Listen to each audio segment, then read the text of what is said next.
Hello, and welcome back to another episode of What a Bunch of Weirdos, where I talk about artists and their lives, and I get to show you how you're just like they are. They were just the weirdos that really love to make art. And today, our subject is once been referred to by Alice Cooper as everybody's first acid trip, even if you weren't doing acid. And I feel like that's probably pretty accurate considering today's subject is Salvador Dali. Born in 1904 in Spain, Salvador Dali was destined to be odd, mostly because he was also named after a brother that had died right before he was conceived. His brother passed away 9 months before he was born. And when Salvador was 5, his parents took him to his brother's grave and said, "You're the reincarnation of this one." And I mean, he totally believed that, and so did they. And considering the time period, I can see how they would get to that conclusion.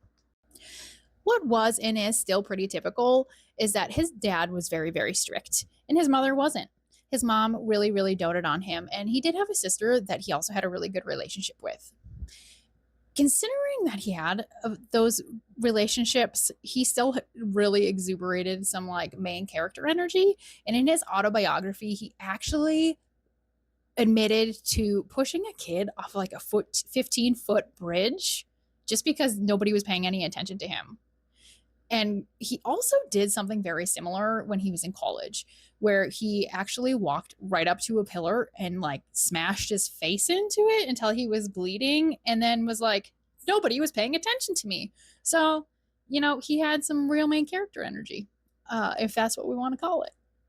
Salvador's mother passed away when he was only 16, and he would call it the greatest blow of his entire life. And within a year, his dad actually remarried one of his mom's sisters, which is also really normal for that time period, but sounds really strange now. But in that time frame, he actually also sent Salvador off to school, art school.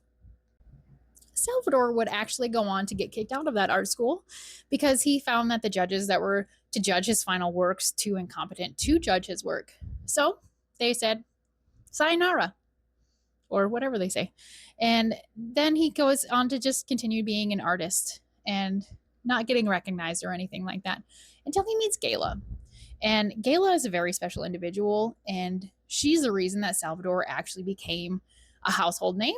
While I don't always agree with maybe a lot of her life choices, she really did do a lot for him. So here's the tea on Gayla.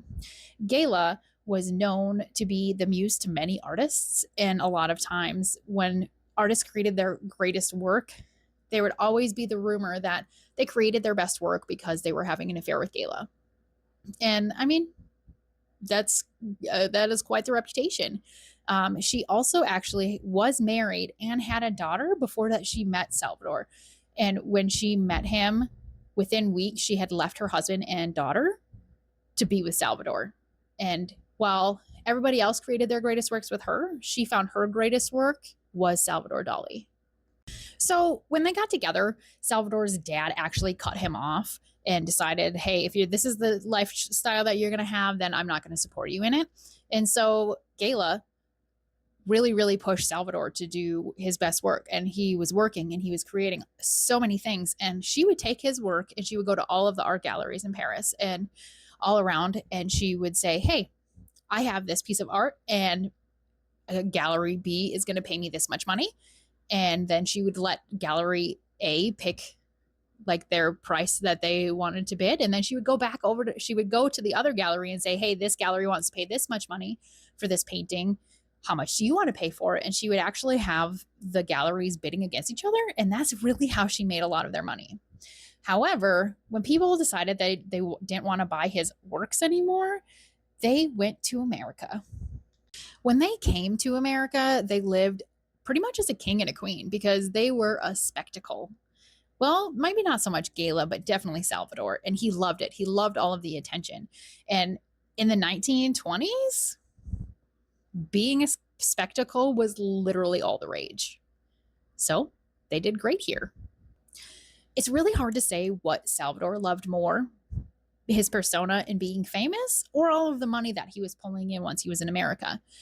He was so beloved here, and his works were worth so much money that he literally got food for free.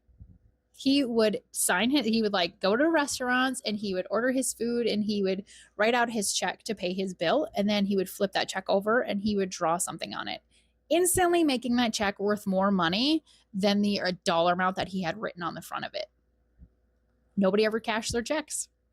Salvador loved to be the center of attention so much that he once showed up to a show in a full scuba suit. And I don't mean like our regular scuba suit that we have now. I mean the original scuba suits that were completely made out of metal, to the point where like you can actually walk across the ocean floor because they were so heavy.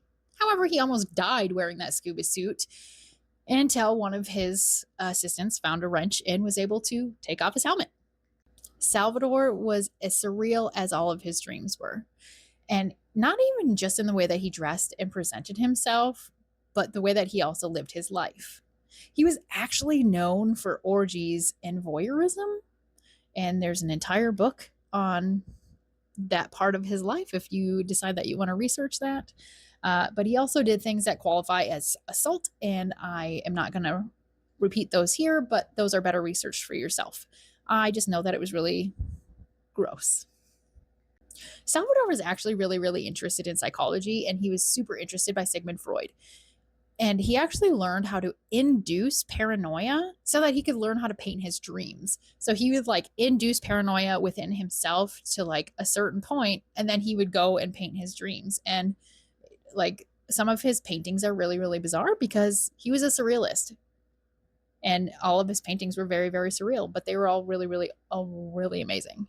So Gayla and Salvador were actually both known for having their own partners, where as time went on, Gayla wanted to be more and more out of the spotlight. And so she took on more and more side lovers, we'll call them.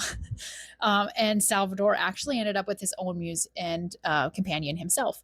And we will get to her later. But they were both, doing their own thing. But Gayla never really wanted to leave Salvador because he was such a cash cow. He literally even bought her a castle. Salvador ends up going through a bit of a dark period, and Gayla thinks that it's actually best for him to move back to Spain, which he does. And he actually ends up getting the school that he went to and turning it into a museum for himself. Yep. So the woman that Salvador actually chose as his companion was Elizabeth Lear. And Gayla actually approved of this match because that meant that she could spend more time doing what she wanted to do and had less time having to worry about keeping him happy. Now, this is where things start to get really, really odd, where I think that they started living too far above their means, where like Salvador was literally renting out hotels for like extended periods of time, and he was paying for this castle, and they were just living well above their means. And because they didn't want the money to run out, Gayla came up with this idea that he could do these specific type of prints. And oftentimes all he had to do was sign it, and then like the print would just go onto this piece of paper. And she convinced him at some point in time to just like sign some blank sheets of paper, and then they would send them over to the printer and they would put his artworks on them. However, he didn't actually count how many things that he was signing, so he was just signing pieces of paper. And I think that there was one quote of like 17,000. There was another quote of like 40,000. But all of these prints, it's sheets of paper that he had signed, had actually made their way out into the world and created a whole bunch of fakes, which really brought his name down in the art world because everybody assumed that this was his doing. Towards the end, his life really started going downhill, and he developed Parkinson's, which meant that he was really no longer able to paint. And as an artist, they say that that's the death of the soul, when you can no longer do what you wanted to do, which is really sad. But the next big thing that happened to him is that Gayla died. Yep, she died of a heart attack at the age of like 81. And he never really recovered from it, and he went into a deep depression. He actually even moved into the castle that he bought for her and decided that he didn't want to leave. And one night, that castle actually started on fire, and he was stuck, and all of his aides were not actually able to get him out in time. Until he was like 18% of his body was covered in burns, severe burns. After the fire, the people around Salvador thought that it was unsafe for him to continue to live in the castle, so they moved him to his museum. And at the museum is where he would spend the rest of his days, and he got to watch people come in and appreciate his art. And after he passed away, he actually was interned in his own museum so that he could lie underneath the work that he made and that people could still continue to see what he created. Salvador is remembered today because he expressed himself in his very own way. And he would say things like, I don't do drugs. I am drugs. And I'm not strange. I'm just not normal. And I really, really love that second quote. I think that Salvador's brain just operated in a different capacity than a lot of us were able to really comprehend. I think that my biggest takeaway from Salvador's life is just be weird because everybody's just going to accept you or they won't.